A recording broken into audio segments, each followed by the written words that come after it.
আওয়ামী গোষ্ঠীকেও তাদের কার্যক্রমকে নিষিদ্ধ ঘোষণা করা হলো। আল্লাহর পরিকল্পনা, তারাও ষড়যন্ত্র করে, আল্লাহ পরিকল্পনা করেন। আমার শহীদ পিতা মাওলানা মতিউর রহমান নিজামী বলেছিলেন, আমার শাহাদত পরিবর্তনের সূচনা করবে। আমরা দেখলাম সেই শাহাদাত বরণের রাত্রে কিভাবে এই দেশে পরিবর্তনের সূচনা হলো, ফ্যাসিবাদের কবর রচনা হলো এই জমিনে। আমার বক্তব্যে আমি আরো ধন্যবাদ জানাতে চাই যারা আমার শহীদ পিতার সাথে এবং পরবর্তীতে এই জমিনে ফ্যাসিবাদকে উৎখাত করার জন্য একটি সুখী সমৃদ্ধ কল্যাণমূলক ইসলাম রাষ্ট্র গঠনের জন্য বুকের তাজা রক্ত ঢেলে বছরের পর বছর সংগ্রাম করেছে, জীবন দিয়েছে, নির্যাতিত হয়েছে, কারান্তরীণ হয়েছে, গুম এবং খুনের শিকার হয়েছে। আমি আরো ধন্যবাদ জানাতে চাই সেই গিরিজ ছাত্র জনতাকে যারা সংগ্রাম এবং আন্দোলনের মাধ্যমে এই দেশকে চূড়ান্ত ভাবে ফ্যাসিবাদ মুক্ত করেছে।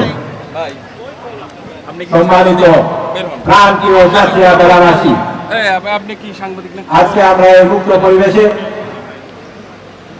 খোলা ময়দানে ভয় ভীতিহীন ভাবে দোয়া এবং আলোচনা সভা পরিচালনা করতে পারছি, অংশগ্রহণ করতে পারছি।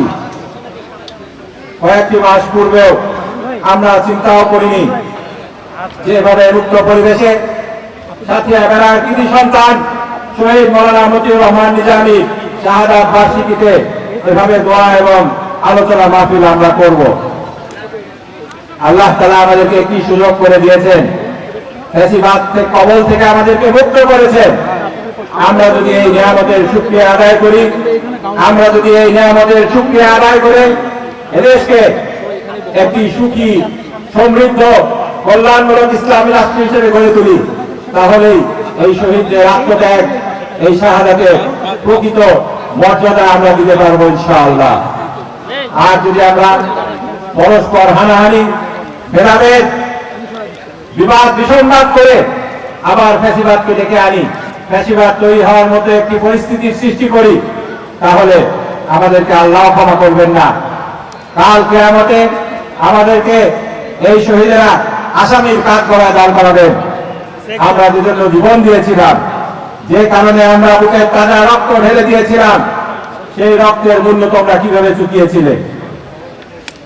আমি আপনাদেরকে পরিষ্কার ভাবে বলতে চাই, যারা গত 16টি বছর আমাদের এই দেশকে ফ্যাসিবাদের কবলে নিমজ্জিত রেখেছিল, বাংলার জনগণ তাদেরকে রেড কার্ড দেখিয়ে দিয়েছে, তাদেরকে আর